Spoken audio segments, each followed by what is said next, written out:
And here's another composition.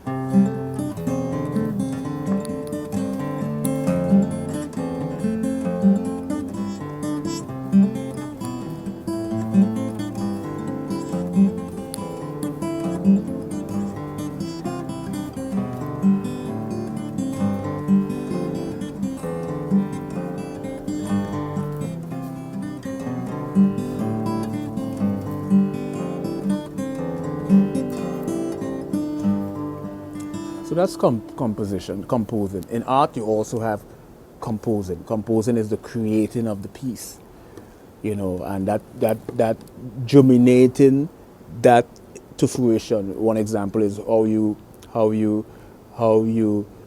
transition, how you elicit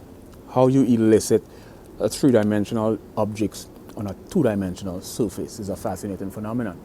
And you see that relationship in art and music because you may have like a major chord may sound bright, a minor chord may sound dark.